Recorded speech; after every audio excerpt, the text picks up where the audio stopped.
tail light has the aquarium option.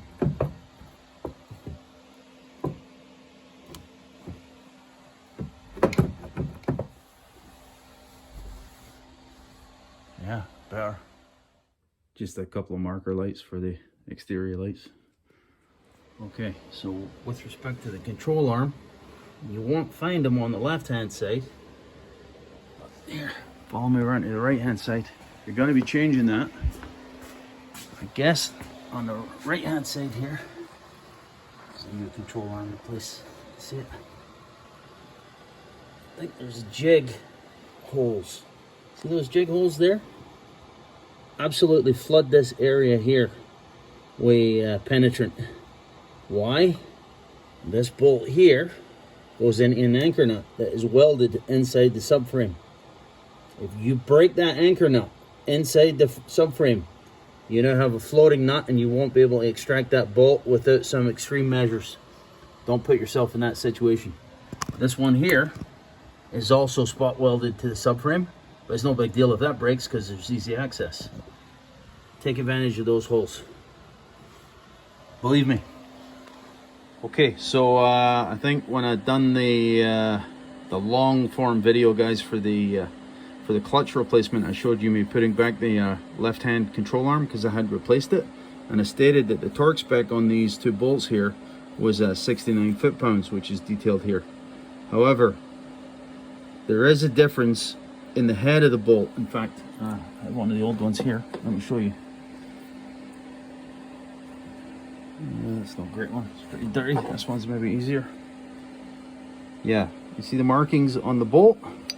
So the torque spec actually depends, and it can be significantly different from 69 foot-pounds to 109 foot-pounds. Big difference, depending on the bolt head.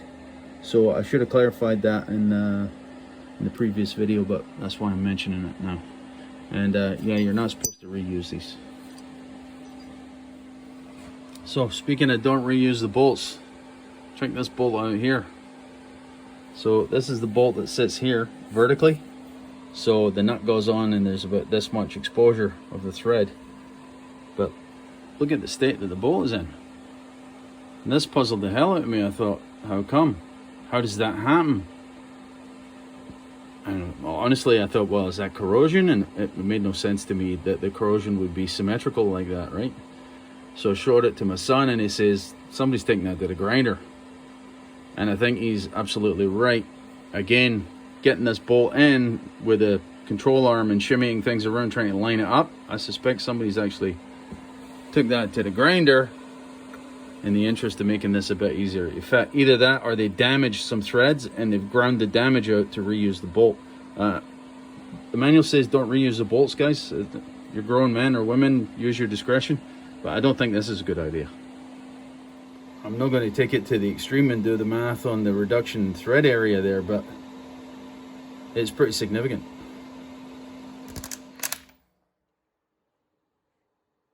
Huh. Too bad. I like these tools. Unfortunately, the powers that be have decided these are going to be too expensive in the future. Oh well. Huh? Good.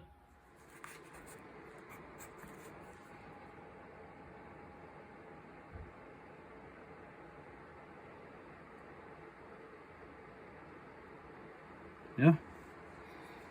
I guess that's it. Off to the garage to get it safety. 4.7 degrees in the garage here. But with the humidity, you know, feels like 5. Not bad. Okay. We test drive for the first time ever. New clutch. Bits and pieces.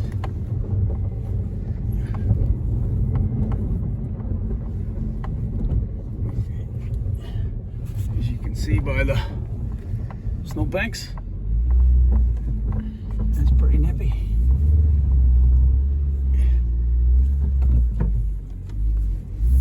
Oh. I'm not used to the bite point on this clutch. It's so much lower than. Sorry about that. Let's go up right here.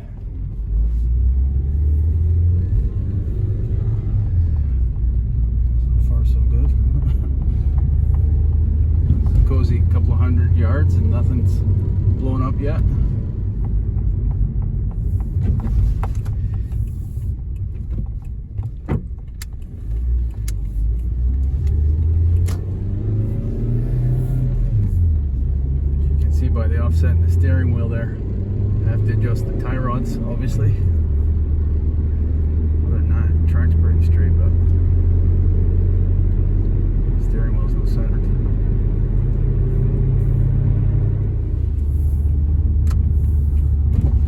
Alright. Well, that was as good as expected, I guess. Too bad I'm going to adjust the tie rod ends, but maybe that's to be expected. That's pretty basic, pretty minor, I think. So clutch all feels good. Through the gearbox. And, yeah, call that good for now. Yeah, that's it, boys. Cheers.